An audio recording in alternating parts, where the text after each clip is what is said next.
the Ambazonia, pledge our loyalty. Present to our Savior who granted us our freedom. Our legacy to the hero who brought the lonely gather. Glory to glory, we rise and never to fall. Here in a nation, flowing with the holy. Glory, glory, glory to the Father for making you a nation, a joy forevermore. Ambazonia, land of freedom, you shall live in plenty, meet in our need, and your children shall be like the stars above. The Most High God be the watchman of this nation. Ambazonia, land of freedom, you shall live in plenty, meet in our need, and your children shall be like the stars above. The Most High God be the watchman of this nation.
Okay, there we go.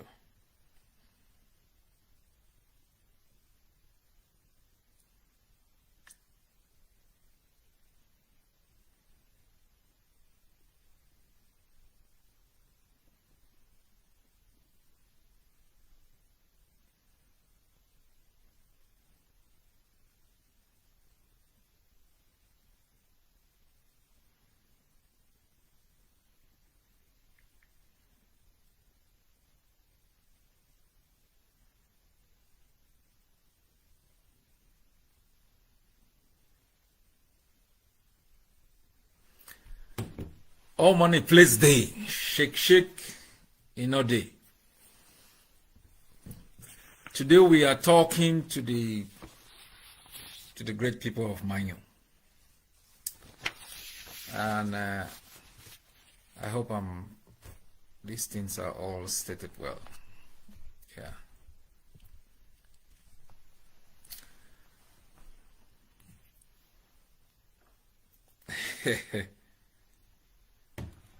Chairman Kavi has been waiting.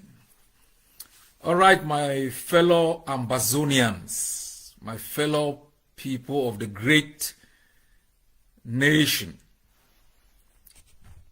the Akamantos, the brave warriors of Ambaland. Today will be an interactive session. We wouldn't take too long, but it's going to be rich. I send my greetings to each and every one of you in the homeland, out here in exile, our warriors and warrioresses in jails, and our great people. My apologies, it has been a wreck of a week. So I kept pushing Manyu forward. I kept pushing Manyu forward. So maybe it's because of the importance of Manyu in our liberation struggle. But today, let me first start by thanking our people. And I know it has been a hell of a 2 weeks. The lockdown in the last 2 weeks comes to an end tomorrow. And I think you've served the enemy, what I call kum. You've served the enemy right. They have seen the real return to normalcy. I know some people have been questioning the wisdom behind the lockdown. I have taken time to explain to you people on the mbakwa momo moyambar bit mbabit. Okay, I'll be reaching Momo very soon. I send greetings to you all in South Africa, the great people of Johannesburg, Cape Town, Fulo Ayamba, and the others, and our great chairman also. I know you're looking forward to celebration of October 1. We'll talk about that a bit. Today we'll cover a couple of things, and then we'll move forward with Manyu. Hi, blessed Tanyi, your blessed day. All right, so the lockdown has been very important. Apart from the issue of schools, it has been very important. It has come to remind each and every one of us that there are more than 4,000 of our people locked in jail because of Ambazonia, because of us. It's also reminded us that there are more than 20,000 of our people in the graves because of an ideal for freedom. And we should never forget. We should not forget that Mami Api never really had a chance to be given a befitting burial. Was burnt, in our sleep, in our house. We must be reminded that baby Mata never lived to ever get to walk to the altar and say, I do. She never lived to bear her own child. We should be reminded of how Samsoya died. We should be reminded of the thousands of our forces who lost their lives.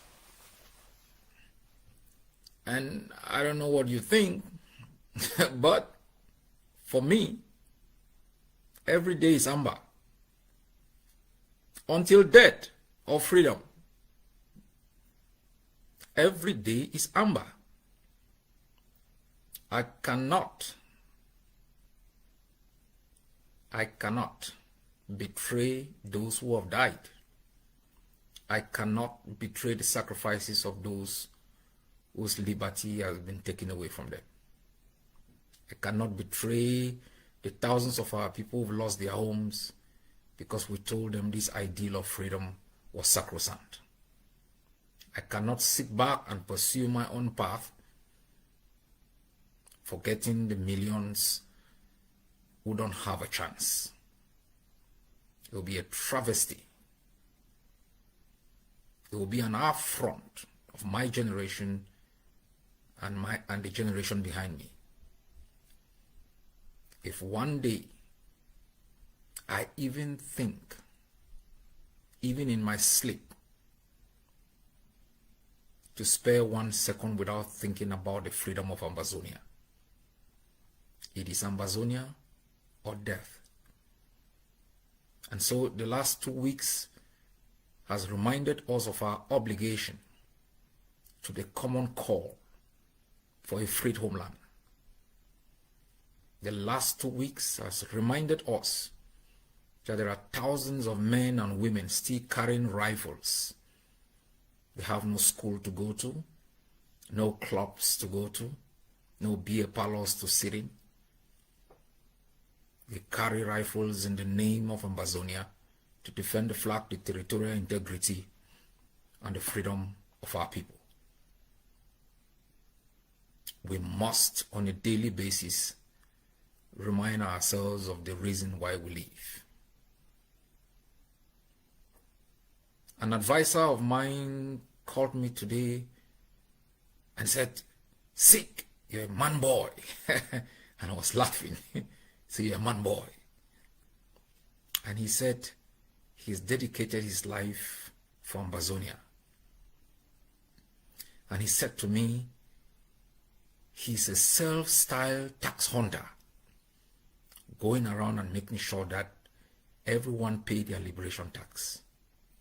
But he said something which was very fascinating, that he doesn't know what else would be without Ambazonia.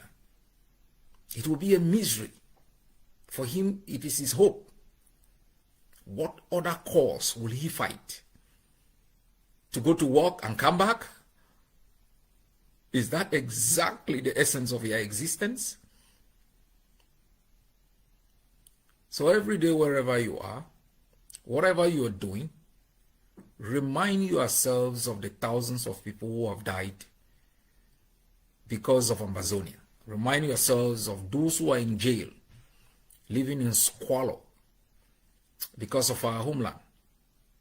And remind yourselves of where you live, especially those in exile, and how men and women battle it out to make sure that they establish a place within which you can live in peace and pursue your dreams.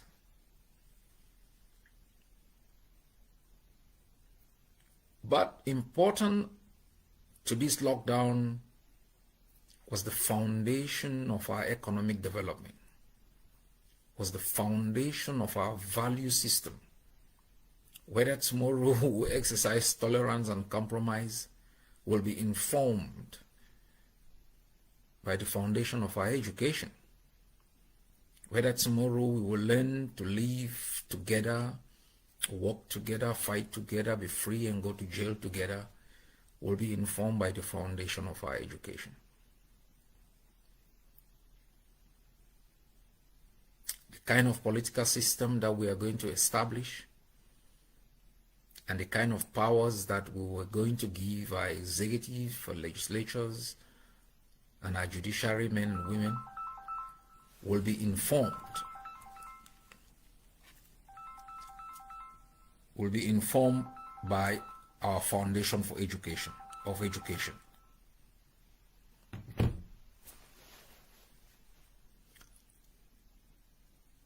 So we cannot accept that all through our existence, we were told a lie about our own history. We were told a lie about our own potentials. And that we were forced at gunpoint to see our relevance in the image of our oppressor. And that for us, being Cho wasn't good enough. Being Bakwa wasn't good enough. And that we had to change our identity in order to fit in. that our educational system was instrumentalized to make us slaves and servants, and that we were given a curriculum of education that basically taught us of the beauty of the master kidnappers who 500 years ago wrestled us from our homes and took us as slaves to build their own country. That we were taught about fishing someplace else without that, in the rivers of Ndo or Ndian. That we will talk about, forestry, not entirely in Manyu or in other places, but some places called Newfoundland. And we insist that because the kind of education that was the product of our being today that has turned us into slaves must be unwound, must be dismantled. And we must institute a system of education that is commensurate to our realities. And we are bent. It's not the generation of the Nkram and Nkrumas. It's not the Traore generation, not even the Thomas Sankaras.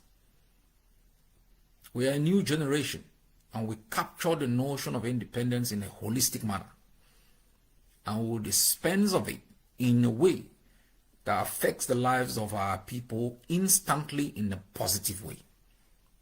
We aren't simply dreamers. We aren't simply people that, we are articulating an idea in an idealistic manner without factoring in, the reality of our situation, the context within which we live. We crave for a new kind of independence, one that bestows power, opportunity, and dignity to the recipients. Independence is not simply about territorial integrity. It's not simply about sovereignty. It's about personal autonomy also. It's about the right to think. It's about being able to be proud of who you are, even in poverty. It's about taking responsibility when you fail, an acclamation when you succeed. That your condition of existence shall not be so alien that each time you fail, you're looking for scapegoats. Because when you take responsibility, you try to find out why you stumbled, and you reshape your ideas and move forward in a better way. That's what we seek, not only for ourselves as Ambazonians, but for us as humans. Just being humans. To be happy, to be with family, with friends, not to be scattered all over and living nomadic lives, estranged from your own roots. Because a brutal alien system marshaled its power and moved into your own country.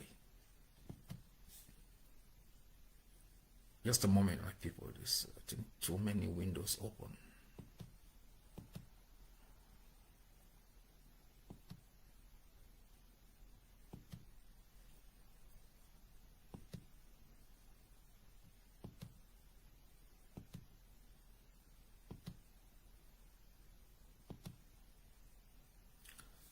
All right.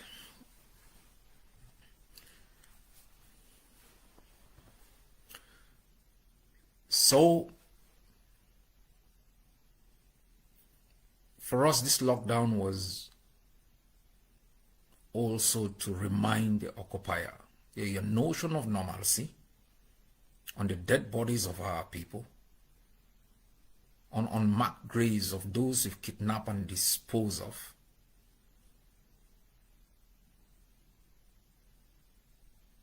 is not normalcy for the Ambazonian. And that we run activities in the land. It is also to remind all those who enable colonialism, for all of those providing self-interested justifications for colluding with criminals that burn our homes, murder our people, that you aren't ever going to defeat Ambazonia. That we may stumble, we may have our days of rain, that we are poised, we are determined to end the nightmare which is of your creation. To all the enablers who take pride in the death of our people, who allow themselves to be instrumentalized, to be put on social media to bastardize and attack our existence as if 62 years of butchery is not enough. They laugh when we die. They make jokes about our pain. They make jokes when our men fall. They laugh at us when we stumble. But let me remind them, as a student of history, that all those who sailed ashore experience turbulent waters. And we take that as our lesson to remind all of you, the occupier and those who enable his brutality, that this is a generation that will not blink. This is a generation that has nothing left to compromise on. This is a generation that will arm itself to the teeth to ensure that the alien system installed in our land by brute force is dismantled and shipped to wherever it came from. We are not a people with anger. We are not a people who harbor wickedness. We are a people who are struggling simply to exist, to survive under the circumstances that we have lived under. My fellow people, tomorrow the Vice President of the Ambazonian Governing Council will be addressing you. Dr. Julius Ni. I cannot even pronounce the other name. The man from the BLM. Yes. One of our finest intellectuals will be addressing you tomorrow. The Vice President of the Ambazonian Governing Council will be speaking to you on a wide range of issues, including the celebration of our Day of Independence. Hail, hail, hail this land of glory. Yes, yes.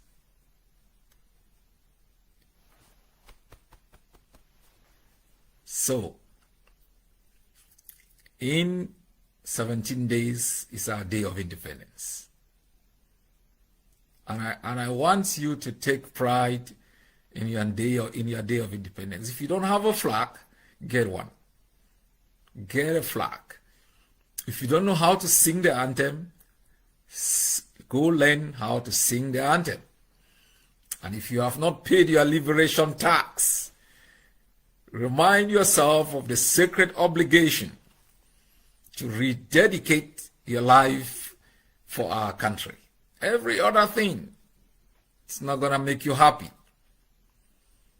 So, between Saturday and the 1st of October, we are making huge preparations to celebrate our Day of Independence, to send hope to Kondengi, to our prisoners, to Douala, to our prisoners, to Boya, to our prisoners, to Bamenda, to our prisoners, and all those detained in prisons that we are yet to find out. We want to fly the flag. We want to sing the anthem. We want to prove our Ambazonianness. And we want to show you how much we love our country and how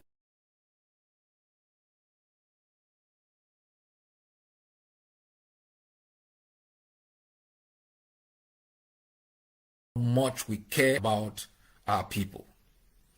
And so everywhere you are, whether in your room, at job, whisper to your friend that it's our day of independence and that they are valiant men and women in the homeland, making sure never again this independence is snatched from us. Take pride in your country. Take pride in your nation. Take pride in your anthem, in your flag. And just simply take pride in being a citizen of Ambazonia. There will be parades, as it has always been. And I urge, as I have said repeatedly, all schools operating in Ambazonia to fly the Ambazonian flag on their campuses. Parents at home, get a flag. Your flag is your symbol of resistance. Fear no one. Shake, shake, inode. Fear no one. Your flag is your rifle. Hold it with pride and fly it with pride. So the Vice President will talk a lot about that. We will be sending out an executive order in the coming days about our education also. We are aware that schools are charging exorbitant prices in terms of school fees. That is unacceptable. We are reviewing the situation carefully. Schools are exempted from paying taxes.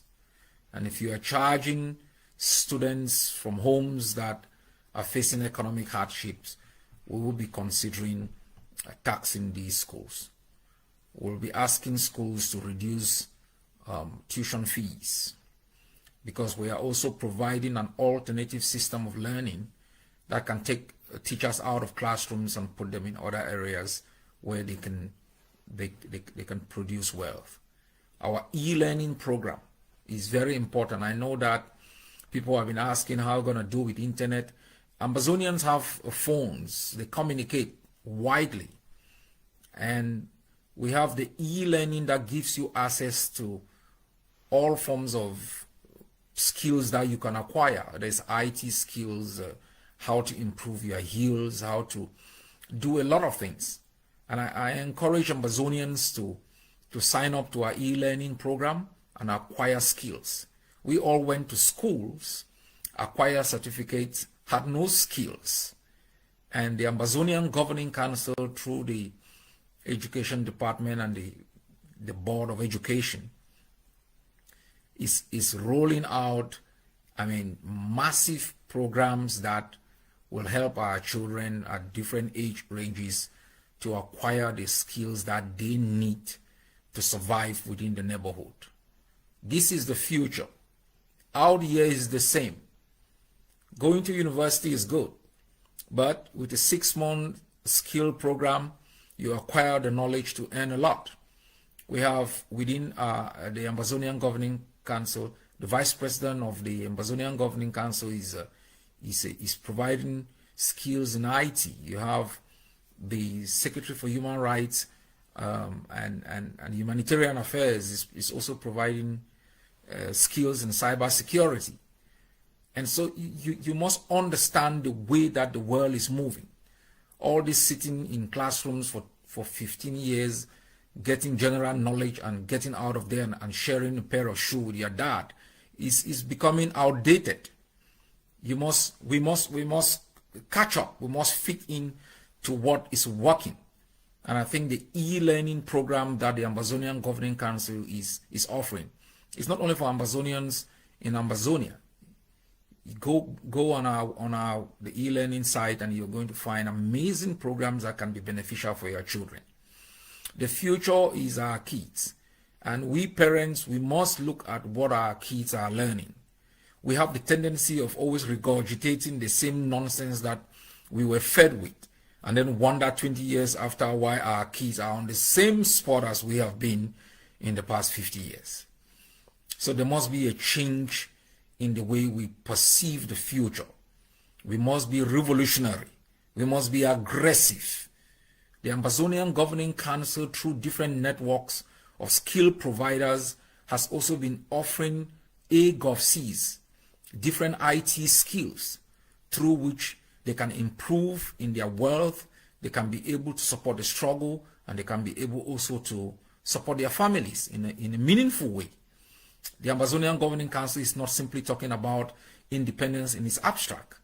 We, at this particular moment, have built an army that you can see. We're providing education. You can see public health services, skills that are necessary for both our kids and all of us who are old. So this is the beauty of becoming part of the Ambazonian Governing Council, and this is the future that we look forward to offering our country once all the institutions are put in place. So I encourage each and every one of you, it doesn't matter your age, acquire a particular skill, be an expert in something, and you are going to see the reward. Don't always quantify the reward in terms of money. Also quantify reward in terms of liberty. Just being confident that you have these skills. Just being able to feel something in your CV as having acquired a skill. I always tell AGovCs who hold positions, that's skill acquisition. As president, I have a role. I'm providing leadership. It's a skill that I've acquired through functionalism. And so it's not simply standing by the side and shouting independence. And when a draft report is sent for people to review, add their own ideas, and you say, well, that's not my call. And you wonder tomorrow why, when they ask you, even during a job interview, if you've acquired any skills in editing papers or reviewing papers, and basically you say no when you had an opportunity working within the committee of the AGovC or any other movement to acquire that skill. So our educational system is skill-oriented. There is, of course, general education simply for knowledge, and there are specialized areas where you can improve, you can develop on the skills that you have to meet up the demands of the society. So I encourage each and every one of you to look forward to what we are offering. Our education, our children will be displaying. They are doing a lot. We're seeing wonderful videos of their practice. You will be proud to see our children, dealing with education. 2025, we will be altering our school calendar. We'll begin January, no longer September. We will depart completely from La Republique. That is how it was before. That is a practice by so many other countries. African educational calendar was simply tailored to match up with the colonial system. We will alter and depart completely from what looks, sounds, quacks, and screams like La Republique. And we will make it on our own. So let's all be prepared, prepare ourselves towards this. And I encourage you for us to speed this up, you have to pay your tax. Pay your liberation. I'm encouraged, especially by Ground Zero.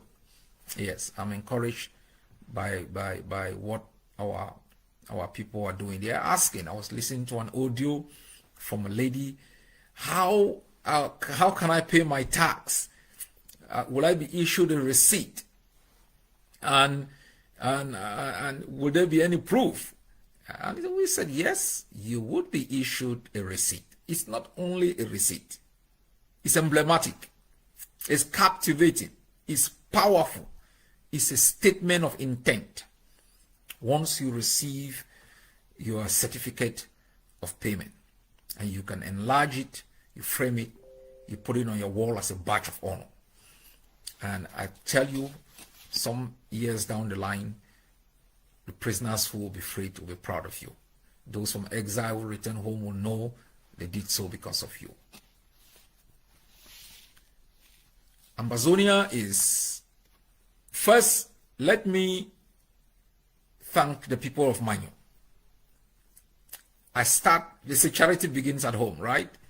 I start by thanking all those from the great state of Manyu who are members of the Ambazonian Governing Council. and everyone else from Manyu who has dedicated their life and their time in the pursuit of justice for our country.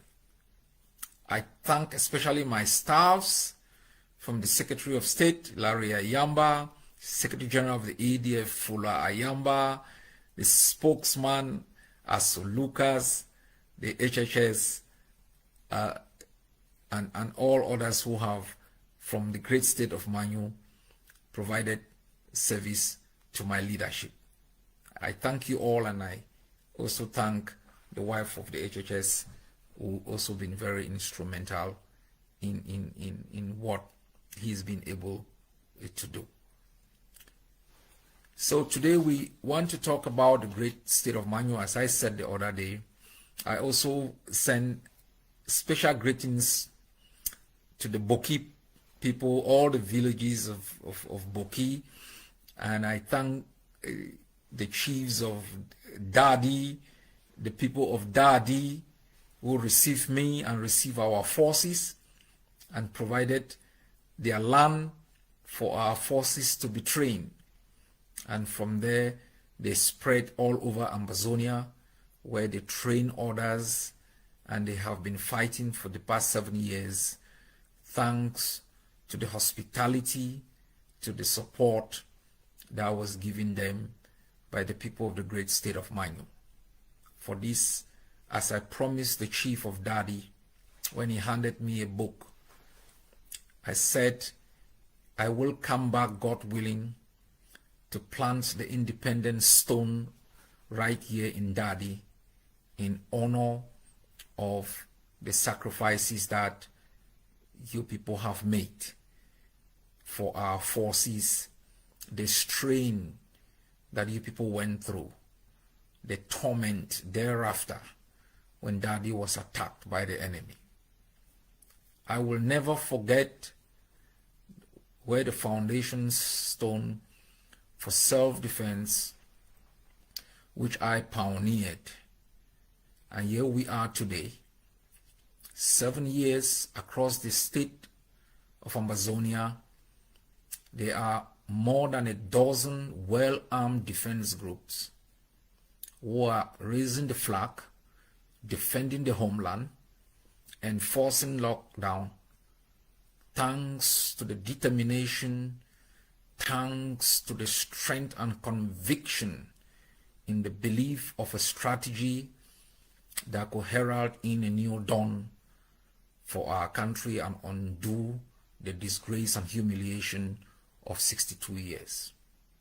I stand today and I take pride in that idea, and for having been braved to go down into Biafra land, spend weeks in the creeks searching for guns for Ambazonia, and then went down to Dadi to review the forces. Despite the attacks, the abuse, we remained steadfast, we stood firm, and we showed La Republique what we were made of. Manyu became the first freed state with numerous attacks. Our boys were ferocious. The attack in Agbokem, German, the attack in Umojog, the attack in several places. They spread all over Manyu and took it over. We may have lost most of it, but I can promise the people of Manyu that their hospitality at the beginning of this struggle will never be forgotten. And the only reward we will give them is a freed homeland within which they are going to do a lot for themselves. Ambazonia is, oh, battery running down. One moment, please.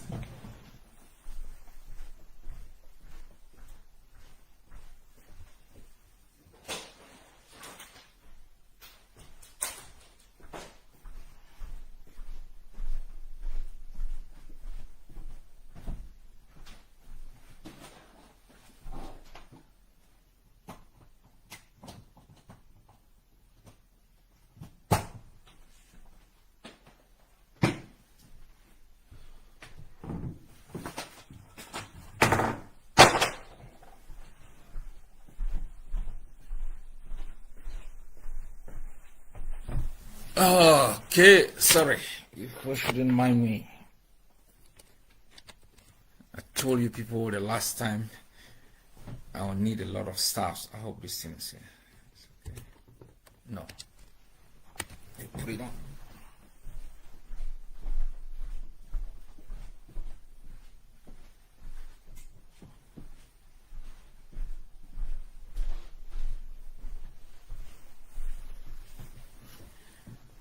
Okay.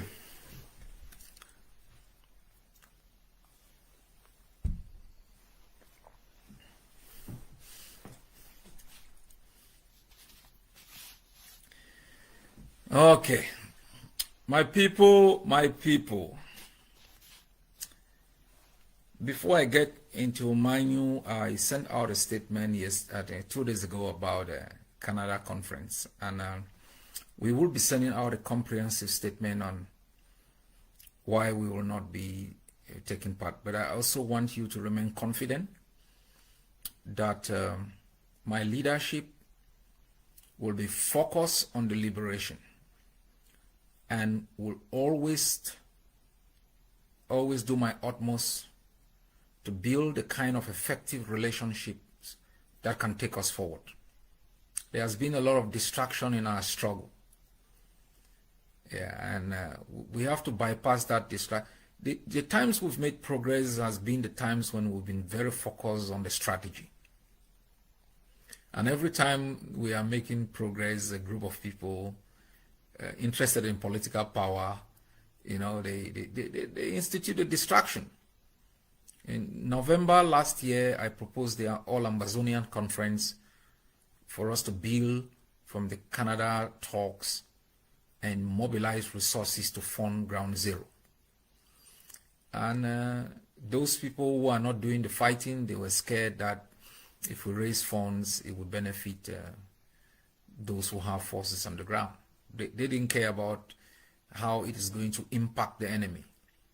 They sabotaged AAC and then started rallying their splinters, as they have done all through, you know, to deceive the international community about the conference.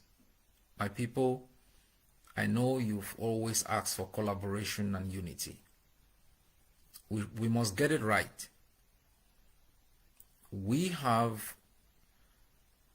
developing a comprehensive model on how we can work together during the liberation phase. During the transition phase, there will be established a transitional authority whose role would be to either negotiate and establish a constitution, establish, you know, the rules and regulations governing our institutions, and take us into full independence. At this stage, we must be focused on building effective alliances for resistance, not in trying to provide compensation for people interested in political power. Some of these people have done us so much harm, they have hurt this struggle so badly, and they feel because they are in exile, there is nothing we can do about it. But there is always a judgment day, and we'll reserve that for that day. Ambazonia is 43,000 square miles. The state of Manyu is 9,570 square miles, with a population of over 300,000. I'll do a test here, and anybody who gets that test, I'm going to pay your own liberation tax. If you are in the diaspora, and if you are on the ground, I'll pay your liberation tax. I need anyone who can write or who can tell me how many villages there are in Manyu. How many villages do we have in the great state of Manyu?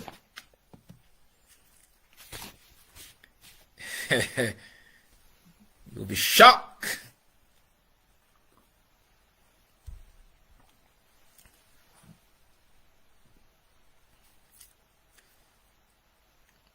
Oh God, I have my screen here with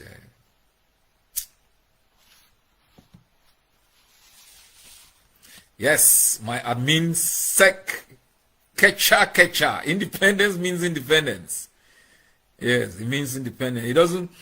When you talk about independence, you don't say, "Well, I will be free, and then allow the oil in Rio de Janeiro to be controlled by Norway, and I have my foreign policy doctrine to be determined by the United States, and I want to think about my palm oil in Dian to be controlled by Singapore, and well, I can be free, but the curriculum of our education will be dictated by La République."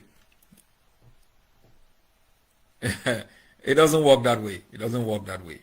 Yeah.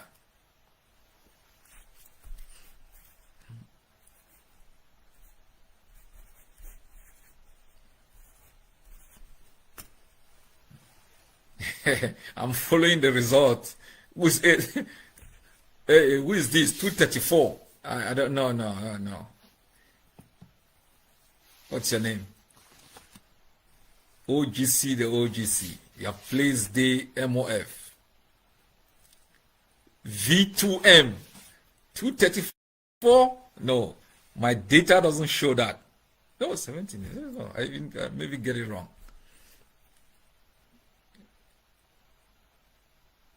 59, 70, 199.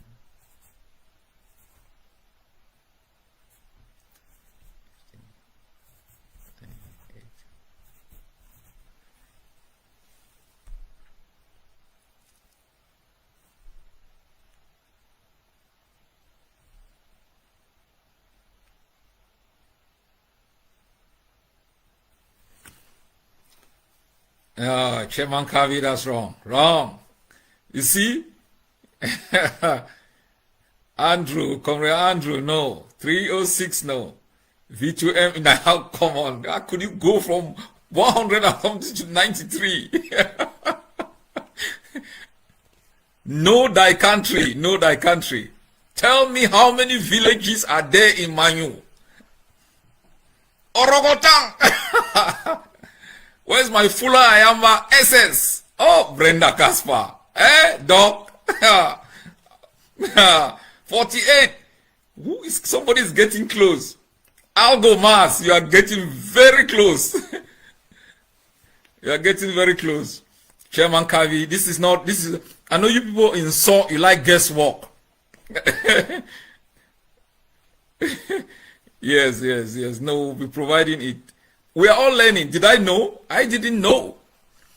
In doing this research, thanks to the HHS. HHS wrote a booklet, and I've been reading the whole day. With this, obedient 52. Oh, Jesus. No. Chairman Kavi, I'm going to send you back to Daddy. Financial Secretary, Power Phone Bank, nobody is eating that money. $100 for any of you in the diaspora who gets it right. I'm going to pay your liberation tax. On the ground, I'm going to pay your liberation tax. Let's keep going. One moment. Isa. Manyu is a great state. Yes, and wonderful people. Paayamba, Shifayamba is from there. Seseko Ayok Tabe is from there. We wish Seseko send him best wishes in jail. A great son of Manyu, heralded to us in the last years, who inspired a lot of people.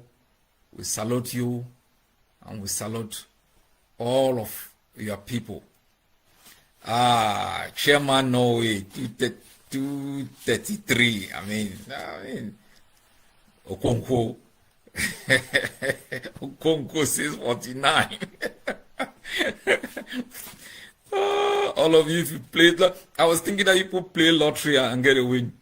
Jesus, woman of God, 450. Shake day. All right.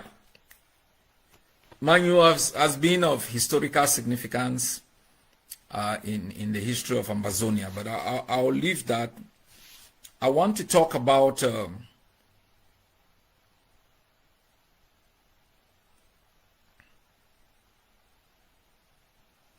I want to talk about the opportunities that are in Manyu. Who is getting that very close? I'm very concerned that somebody was gonna get this money. You need me back in Daddy. I'll be going in Daddy. Yes, I'll be going in Daddy. I had proposed before that we'll change our capital from Boya and we'll carve a place between Widikum and Manyu, a part of Momo and Manyu, and make it our federal capital because of the topography of Boya. I mean, imagine that there is a massive volcano or some tsunami down there. I mean, wipes out the seat of government. So we should reflect carefully. Lagos was moved by Nigeria into Abuja. You have other places that move their capital. So it's something that we should reflect. We should reflect as we go forward. And if we move our capital, we'll be very close to Biafra land, where things happen. I want to first focus on the opportunities in Manyu. It's vast. I was reading something very interesting today that I never knew, and I want to be very systematic. I don't want to focus first on the doom and gloom. I want to focus on the opportunities. As I've said, Manyu is the second largest state in Ambazonia. But this is what is more interesting. It is also the most sparsely populated state with a lot of land. You know, like Lebialem people, chief of staff migrated from Lebialem to Fako. Everywhere you go, you find, people from Manyu, they've made settlement. Because the occupier simply abandoned and raped that place down to zero. But I want to focus on some of the good things first, and then I will state the obstacles, and I will tell you exactly what Ambazonia will do. State budget, you came late. How many villages are there in Manyu? So keep going.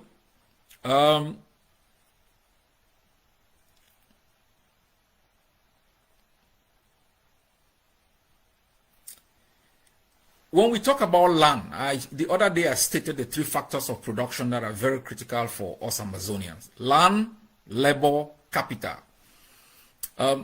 Because of remittances from us who are out here, we've increased on our possibilities in terms of capital. Labor, we have it in abundance. Land, we have it in abundance. And Manyu has it a lot. And so, this is what you should know. Following the war in Ukraine, the war between Russia and Ukraine. And within that war, we are following the battle for grain. Right? The battle for grain. Did you ever know that the grain from Ukraine was basically feeding the world? Grain from Ukraine. And that this war has impacted the movement of that grain to the extent where it is affecting the livelihood of people across the globe.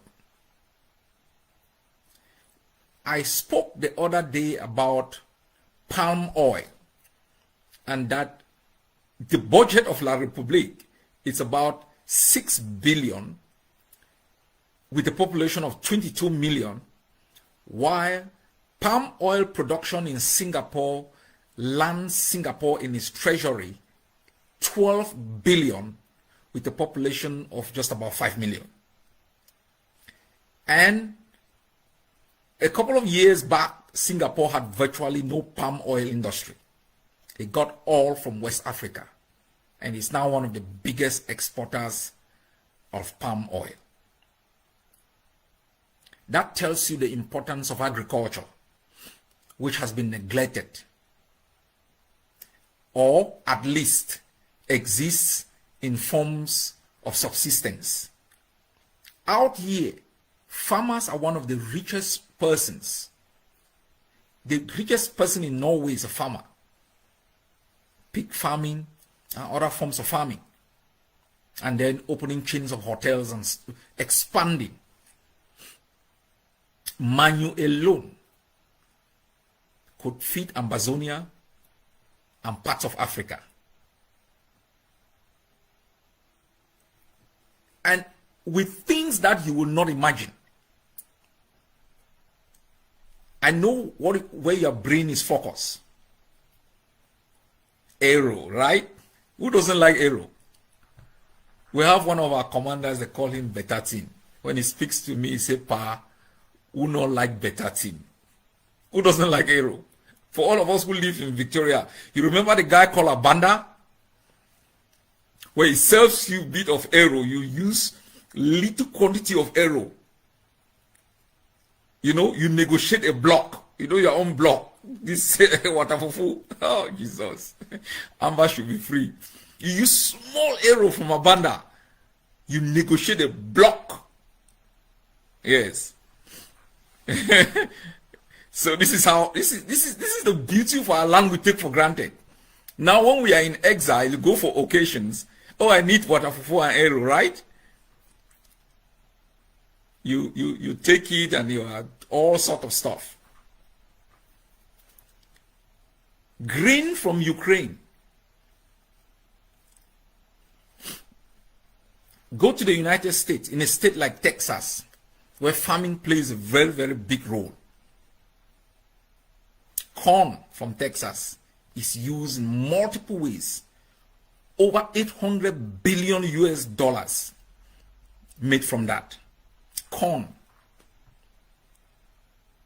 The vastness of Manyu, apart from the fact that in infrastructural development, we're going to have our international airport, apart from the fact that Manyu people are one of the greatest intellectuals you have in Ambazonia.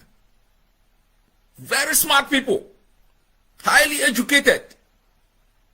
The foundation of education in Ambazonia is from Manyu, in Tali. That is where you find all some of these criminals who are now enablers. That's where they were produced, in Tali. So apart from the knowledge to be able to turn water into wine that exists in Manyu, you have the water also, right? So let's we will not take too long. I know I always say I don't take long, almost an hour. Modern agricultural methods. The creation of cooperatives is very important to eliminate these middle people that are making huge amount of money from the suffering of our population. Palm oil being imported, you know, the Chinese are getting palm oil from there. I don't want to re-emphasize the importance of palm oil and its derivatives, because you just take palm oil, you pour it, and then you put what do they call that stuff, Chamankavi? Very soon it turns into yellow soup, and you're doing one thing around the world. You just pour it into arrow, and then you are negotiating it. You don't know the importance of that gold. You think the only valuable stuff is diamond, is gold, or is oil in India. No. Palm oil is gold, and we have it in abundance in Manyu.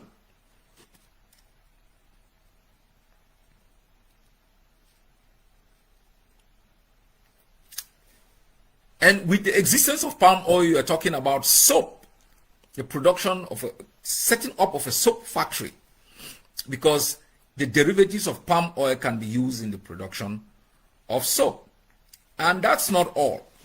You do more research, you are going to find, you know, the importance of palm oil. I talked the last time about use in the production of candles, because it does not produce the kind of smell that other probably crude derivatives will produce when they use in the production of candle. So in Manyu, we are talking about that because of the abundance of palm oil. Manyu is not I think southeast, or 1 second.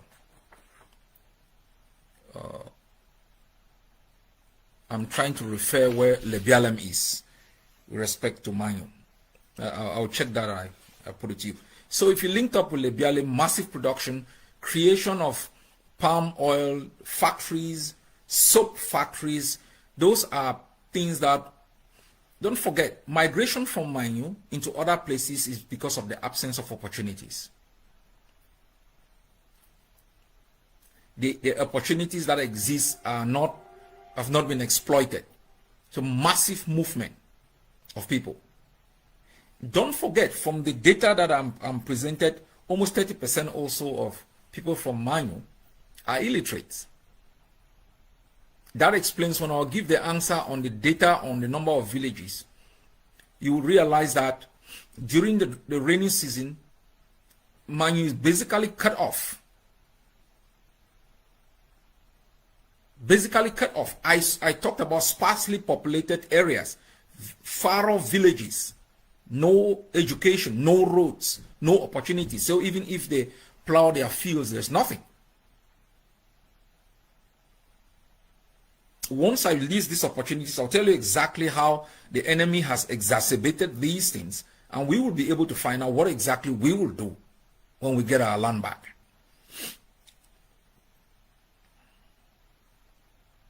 Cassava with industrial and food use. So when you hear of cassava, what do you think? I remember when we were growing up, you come back, Mama was cooking cassava. It's like you should kill yourself. Cassava bong bia. Now, when we get cassava here, it's like luxury. It's like luxury. Even pear that, they've harvested from somewhere and kept in terrible conditions, you eating it is sweet. You take it with cassava and you're feeling good, right? But the importance of cassava cannot be overstated. And so, with the vast land in Manyu, with the importance of cassava in other areas, we are looking at, it could be used to make gari, fufu, flour, composite bread. Some other applications include adhesives, corrugated boards, grains, glue, wallpaper, foundry, wood, fountains, particle board, biofuels, alcohol products, biofuels. We talked about this when we discussed the Solan. Clean energy is the future. Everywhere you go, you find electric cars. Scientists tell us that, increase in temperature because of the burning of carbon is destroying the planet. Researchers are carrying out innovation, finding alternative means of energy. We talk about Menchum Fall generating 12,000 to 10,000, 12,000 megawatt as an alternative source to. We talk about capturing sunlight and lighting every home. Now you can also take cassava and turn it into biofuel, which is very important as a clean energy source. So why the people of Ndian are being happy that they have a lot of oil and stuff, or the people of Fako are attacking the people of Manyu, calling them come no go, why are you here? In a new Ambazonia, the person from Manyu will not need to move. They will move when it is necessary, because only the palm oil industry will provide opportunities for creation of other industries through the derivatives of palm oil, like the soap industry, candle industry, creating opportunities. As my HHS wrote, these opportunities automatically create institutions of learning, tourism, and other opportunities for the communities. So only the cassava production leads. Also, what about alcohol? Amber, man. Me, if I take just a glass of something here and my brain is shaking. But I know people, some close to me like my chief of staff. They don't joke with it. Even the head of mission for Norway. So, cassava can be used in the production of alcohol products. And there are so many things that we will benefit from. It can also be used in the production of drugs, plastics, concrete stabilizers. Concrete stabilizers. In the rebuilding of a new Ambazonia, we will need innovative ways of building our structures so that they are strong in building our industries, our roads, so that they last longer. And we simply need to research in what we have. And cassava is one of those products that you will be shocked to know its importance in the reconstruction of Ambazonia. These are things that are neglected by the occupier, which I think once we do more research, we will understand its importance. Egusi plantation. Egusi is exported to Gabon, to Biafra land, Equatorial Guinea. I mean, a lot of egusi is exported from Ambazonia. And you can understand the importance of egusi. You go out here in Afro shops just to buy a little quantity of egusi. It costs a lot of money. So you can understand that we have that in abundance in Ambazonia. Groundnut itself. We will set up a groundnut, plantation. Mechanized farming will increase productivity, and that will lead to the establishment of secondary industries. Groundnut is used in making beverages. I don't want to talk about groundnut oil. When we were in high school, you buy a 1 liter of groundnut oil, and to make your egg, you just 1 drop, so that the fry pan is just smooth. Just luxury. That is something that could bring in billions into the state of Manyu. That's groundnut that sometimes we just take and just eat. We don't understand that massive production of groundnut could create job opportunities for our people, create primary industries, create secondary industries, tertiary industries that could employ thousands and thousands of people. With the massive land in Manyu, why are these opportunities not explored? Why are so many denizens of Manyu, even though they are highly educated, not making the requisite investment? I find as I was doing my research, I stumbled on Manyu communities in the United States. They are contributing money. All this kind of stuff that we sit out here, we contribute money to go and build a community hall. After a few years, it's dilapidated, it falls down. If we invest this money in liberating our land, we will establish the conditions for foreign direct investment, for individual investment, by creating access to credit, creating a foundation of knowledge creation that gives our intellectuals, gives our researchers the opportunities that they need to explore deeper into the products that we have. Use it as a foundation. Look, fellow Ambazonians, across the world, there are countries that exist on basic things. Singapore, we've talked about it. Norway itself, though, is a high-end country with a lot of oil, but Norway has, apart from Saudi Arabia, an oil fund that most of the gains it makes from oil is reserved in that fund. And Norway has built an economy that is productive. It generates money through taxation. Yeah, taxes is close to 50%.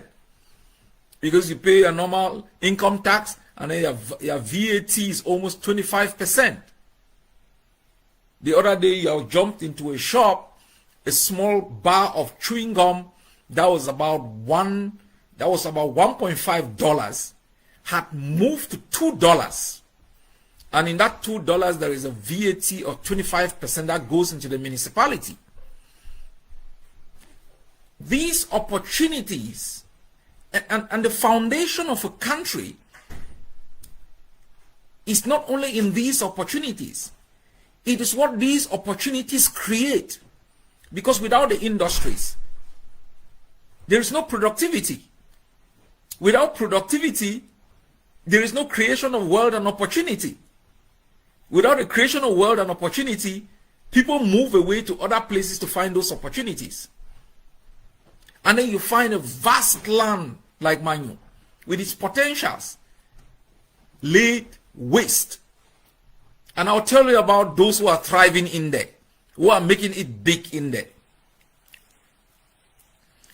So we talked about groundnut, we talked about maize plantation, used for breweries, flour, snacks. And I was smiling when I was reading this. My son, I call my son cornflakes. Daddy, I want to eat cornflakes. Cornflakes. It's here in my kitchen. You carry it every morning, you put in a bowl. Cornflakes. It's from corn. It's from corn. I'm even putting, I didn't even know. We just go on the roadside, the burning corn and plum. We are eating. You know the amount of things that could be produced from that corn that could save the lives of children, that could undermine malnutrition, that could feed millions of people. Corn. We are not going to sit back here and be thinking about oil and thinking about it, but we will be looking how we transform that vast, sparsely populated land of Manyu into an industrial heartland that will feed Ambazonia. A bottle of beer here in Norway, a bottle, a small, less than 1 liter, small like this, is €2.20. Well, in Germany it's basically free. So while we will discourage our people from consuming a lot of alcohol, we will not ban it. We will increase the tax on alcohol. And so if you really need to consume it, then you will really need it. And the government is going to have a lot of money in the treasury, or the companies that are running it. So with mechanized farming, creation of vast industries for secondary products from maize, we would transform Manyu. And all the denizens who've moved across into different communities, living in squalor, will be able to return back and gain from the opportunity. Just look how flamboyant the Manyu person is. How proud the Manyu person is. But look back and ask yourself, where do they come from?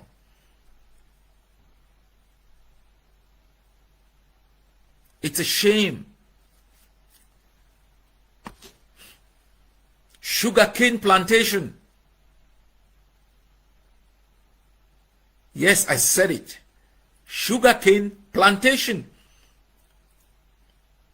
Massive.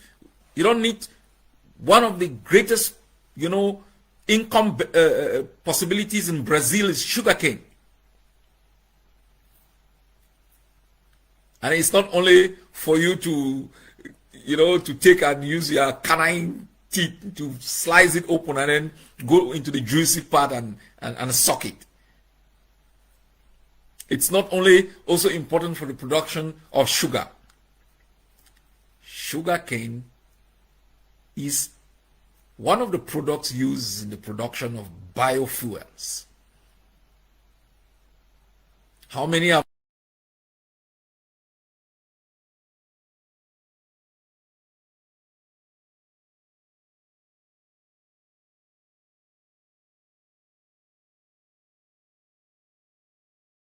by name only in state of Manyu. So, we will benefit from the land. And we are not done yet. We're still going to study, because if you look at Ngokitungia, you look at the Ndop plains, massive amount of water is necessary for the production of rice. That's what we also have in Manyu. I haven't spoken about timber. All the other opportunities that are from Manyu. So sugarcane industry, for the production of sugar, biofuels. These are the opportunities that can benefit the ordinary denizen from Manyu, the ordinary people from Manyu. I have not even exhausted the list. But what stands in the way? La République du Cameroon. One of the most ferocious enablers in Ambazonia come from Manyu.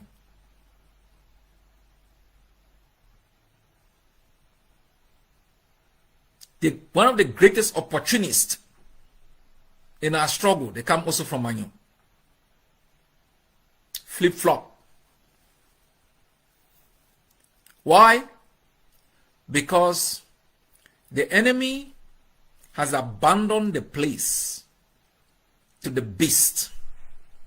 And the only way you have an opportunity is through the enablers who call themselves elites. They are washed all over, serving the devil. And so today, I have come to remind the denizens of Manyu that your land is not a desert, it's an oasis. In terms of human potentials and who you are as Manyu, in terms of your culture, I had proposed long ago that we might institute the Ijaram language as one of the national languages in Ambazonia. And I explained its importance. The geography. Manyu sits at the border with Biafra. It shares common traits, common culture, common way of life. It's a huge opportunity for Ambazonia.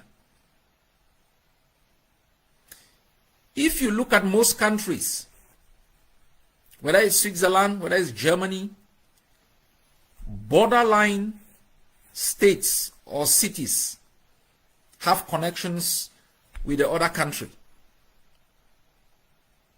That helps in value exchanges, cultural exchanges, which is the highway for trade. Common values, common systems facilitates trade, creation of opportunities, improving on the culture. 70 million strong economy of Biafra, one of the most ingenious people in the world. People who can transform water into wine. They can pass through the eye of a needle. And so for all of these opportunities that I have been naming, you must also be thinking about the market. The market is not in New York. The market is not in Boston.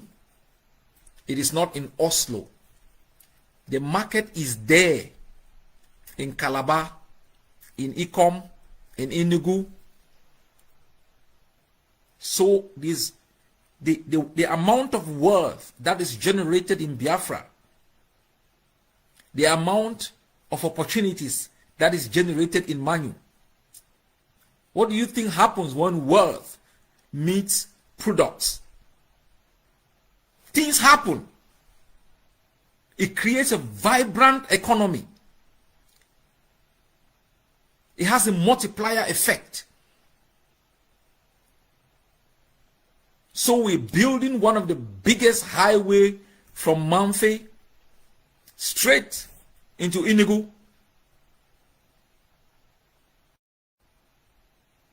Goods and services.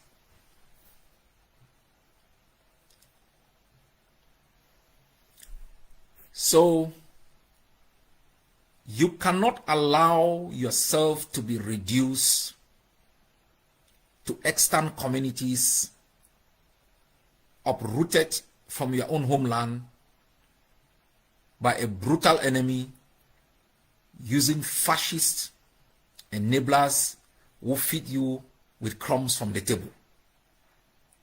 You cannot set up settlements across every state in Ambazonia, everywhere across the globe, except in your own state. Manyu, rethink, rededicate, recommit. You did this when I landed in Dadi to launch self-defense. That bravery is there. It's reflected in the caliber of men and women who serve me in my leadership.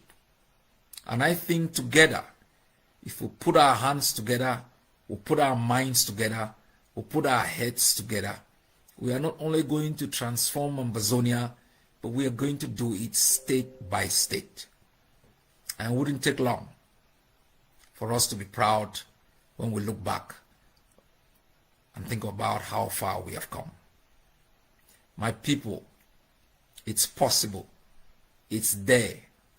If you look the last 2 weeks and you ask yourself who is in charge, is it La Republique? Is it the bees? Is it the 100-year-old tyrant sitting somewhere in Mvomeka? Is it the one who was nearly killed by our brave fighters in Chomba called Atanganji? Is it the one in the grave called Peter Agbo or Oben Peter Ashu in the grave? No. The brave men and women of Ambazonia.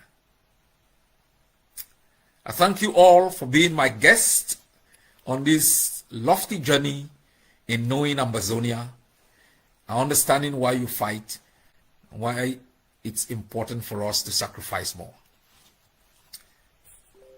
Manyu has 248 states.